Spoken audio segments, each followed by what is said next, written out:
नमस्कार सर्वांना. सर्वप्रथम श्री स्वामी समर्थ. आजचा दिवस सर्वांचा आनंदाचा, सुखाचा व समाधानाचा जाऊ अशी स्वामीचरणी प्रार्थना करते. आयुष्यात श्रीमंत, सुखी, आनंदी व्हायचं असेल तर या गोष्टी गुप्त ठेवा, कोणालाही सांगू नका. तर बघा, आज मी महत्त्वाचा व्हिडिओ आणला आहे.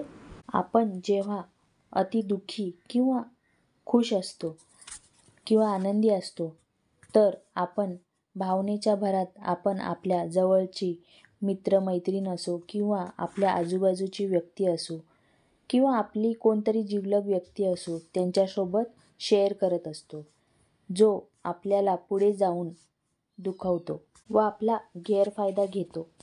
तर बघा, आपण आपल्या काही गोष्टी गुप्त ठेवायला पाहिजे.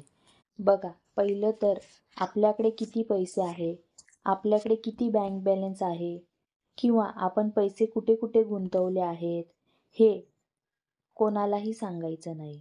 दुसरं म्हणजे आपल्याकडे किती सोनं आहे, आज आपण किती सोनं केलं, पहिलं आपल्याकडे किती सोनं होतं, माहेरवरनं आपण किती सोनं आणलं, हे कोणालाही सांगायचं नाही आहे. कारण बघा, सगळेच एकासारखे नसतात. सगळ्यांच्या नजरा वेगवेगळ्या असतात. कोण कुठल्या नजरेने बघतं तर कोण कुठल्या नजरेने बघतं. सगळ्यांच्या नजर वेगवेगळ्या असतात. कोण बघा तोंडावर चांगलं बोलतं पण मनात एक असतं. मी नाही म्हणत की सगळेच तसे असतात, पण बघा खूप जण असे असतात.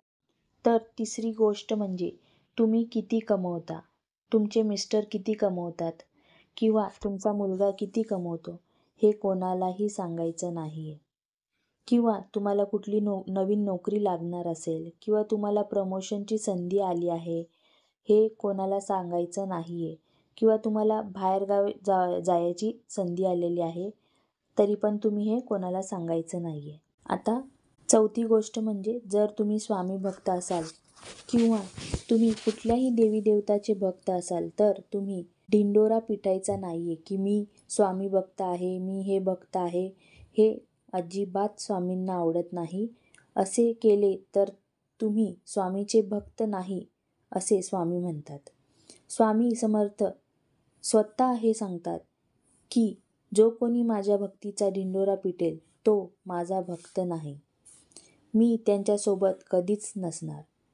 आता पाचवी गोष्ट म्हणजे तुम्ही किती दान केले, काय दान केले, अशा प्रकार दान करा की एका हाताने केले की दुसऱ्या हाताला माहीत नाही पडलं पाहिजे.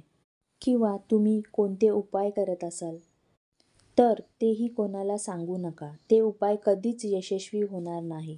अगदी तो उपाय यशस्वी झाला तरी सांगू नका. अजून एक सांगायचं आहे, कधी कोणाजवळ निंदा करू नका. आपले कर्म चांगले ठेवा. आपले कर्म चांगले असले की आपल्याला श्रीमंत, यशस्वी, सुखी, समाधानी व निरोगी राहण्यास कोणच थांबवू शकत नाही. अगदी देवसुद्धा आपल्या पुढे नेण्यास मदत करतात. व्हिडिओ आवडला असेल तर एक लाईक नक्की करा. चॅनलला सबस्क्राईब करा. श्री स्वामी समर्थ.